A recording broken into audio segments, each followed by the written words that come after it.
जी दोस्तों, तो ये है मेरा महानवमी नवरात्रि का कन्या पूजन का व्लॉग। इसमें मैं आपको बताऊंगी कि कन्या पूजन कैसे किया मैंने और कैसे किया जाता है। तो यहाँ पर मैं साड़ी पहनकर और श्रृंगार के साथ तैयार हो गई हूँ। हमें सिंदूर, बिंदी और चूड़ियाँ सभी कुछ धारण करना चाहिए माता रानी की पूजा में। और अब जो है मैं किचन में आ गई हूँ फटाफट से साड़ी पहनकर।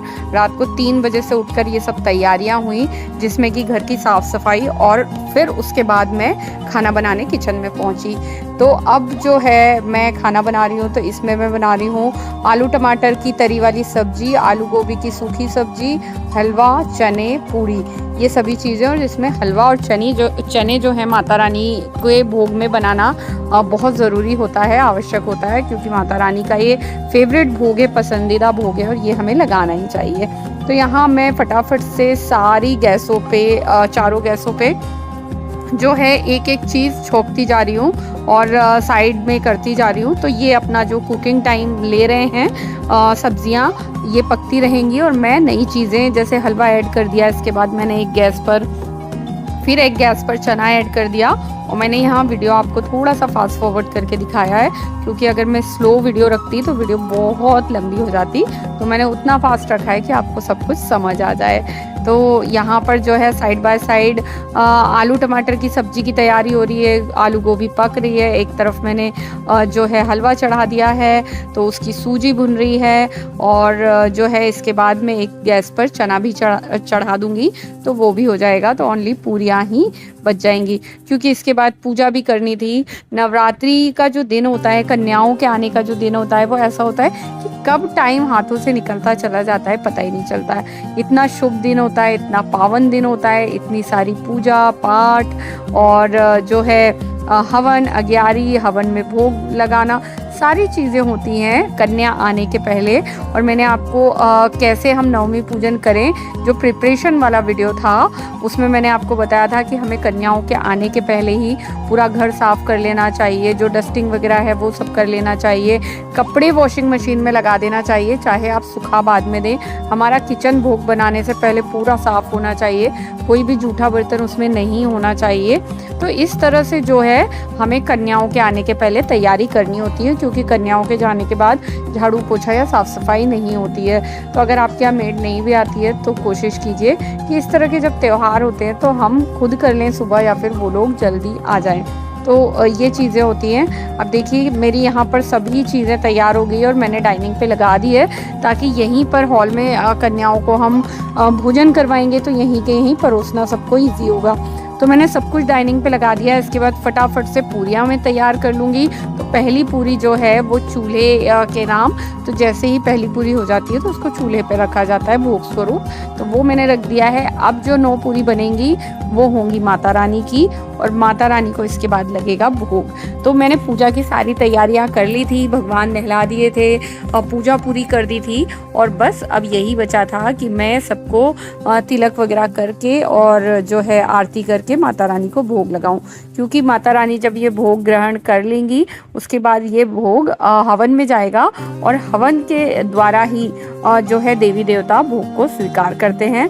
तो इस तरह के जब भी त्यौहार होते हैं तो भोग हमेशा हवन में जो है अर्पित किया जाता है। अब ये श्रृंगार में अर्पित कर रही हूँ। ये है मंदिर का, कालका मंदिर, जो कि हमारे दिल्ली में है। एक श्रृंगार जो आप देख रहे हैं वो मैंने शुरू दिन जब स्थापना की थी तब अर्पित किया था, वो घर की माता रानी का है जो यहीं रखा है। और ये लाल साड़ी वाला मैंने महामंदिर की माता रानी के लिए निकाला है, दक्षिणा, श्रृंगार और साड़ी, जो कि निकाल के रख दिया है उनके नाम से। और जब नेक्स्ट डे मेरे हस्बैंड जाएंगे तो वहाँ पर माता रानी को अर्पित कर देंगे। लेकिन हाँ, जब भी कुछ ऐसा हो कि हम मंदिर नहीं जा पा रहे हैं और कुछ हमें चढ़ावा चढ़ाना है और वो दिन की बात होती है, तो हम उसी दिन उसे साइड में निकाल कर रखते हैं। तो मैंने मंदिर में सुरक्षित निकाल के रख दिया है, अब जब भी जाएंगे तो वहाँ पर चढ़ जाएगा। हमने पूजा और आरती कर ली। मेरे बच्चे हैं दोनों, एनू और एंजल, उनके फ्रेंड्स आ चुके थे तो वो भी आरती में शामिल हुए, हवन में शामिल हुए।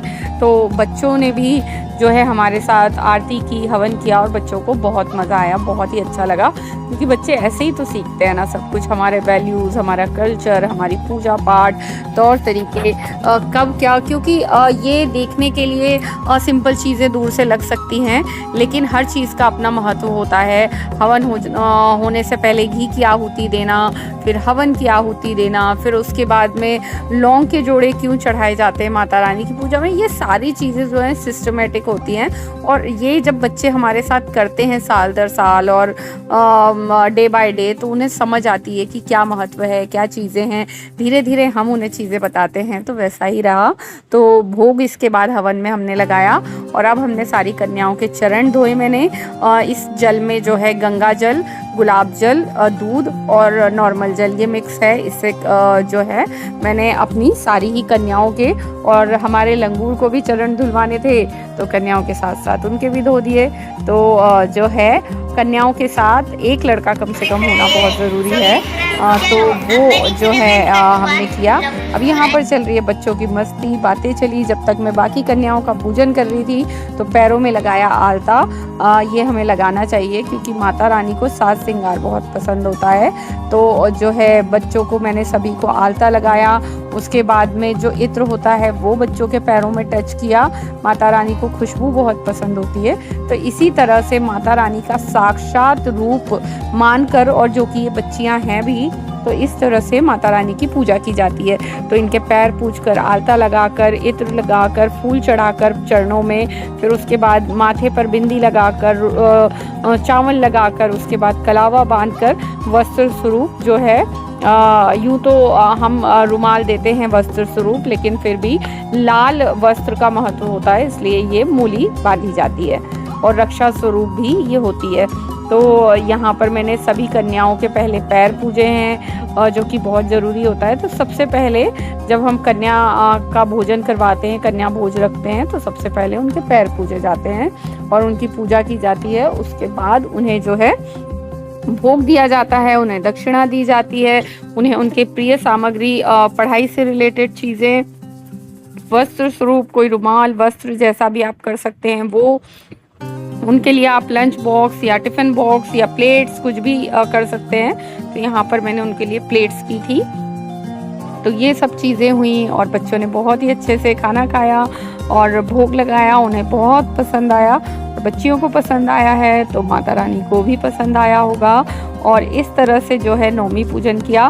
फिर केला देना बहुत ज़रूरी है नवमी की पूजा में, तो मैंने वो अर्पित किया। इसके बाद बच्चों की क्लिप्स, रबर बैंड्स और रुमाल, उनकी पढ़ाई की चीज़ें, तो ये क्लेचर, तो ये सभी चीज़ें जो है मैंने बच्चियों को दी।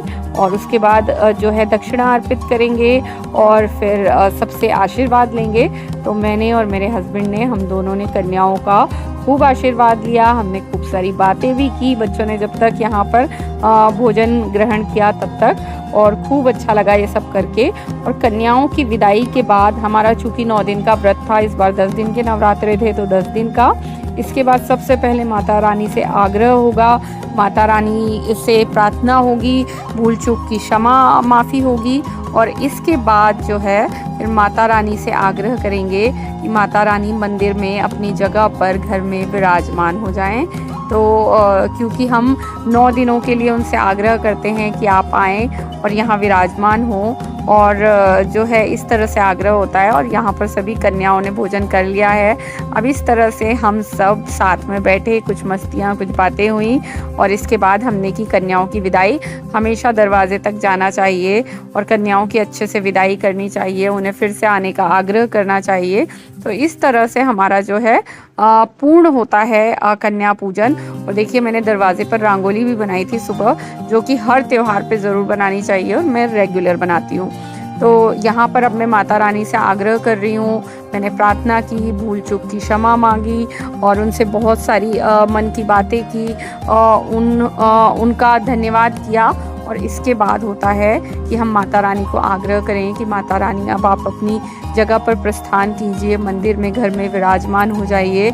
कलश को हिलाया जाता है, कलश के नारियल को हिलाया जाता है, माता रानी के दरबार पटे को हिलाया जाता है, जवारे, जोत, सभी चीज़ों को हिलाया जाता है, क्योंकि हम मानते हैं कि 9 दिन ये सब चीज़ों की स्थापना हुई है। सारी देवी देवता यहाँ साक्षात रूप से विद्यमान हैं और सच में आप अपने दिल से मानेंगे और पूजा करेंगे और इस तरह से प्रार्थना करेंगे तो आपको सच में फील होगा कि इन दिनों में भगवान आपके घर में ही होते हैं, मंदिर में ही होते हैं, और वो वैसे भी हमारे आसपास होते हैं। तो आज का ये ब्लॉग, ये वीडियो आपको पसंद आया है तो चैनल को ज़रूर सब्सक्राइब कीजिएगा। इसी तरह के पूजा पाठ से रिलेटेड, होम डेकोरेशन से रिलेटेड वीडियोस को देखने के लिए वीडियो को लाइक कीजिए, कमेंट करके बताइए आपको वीडियो कैसा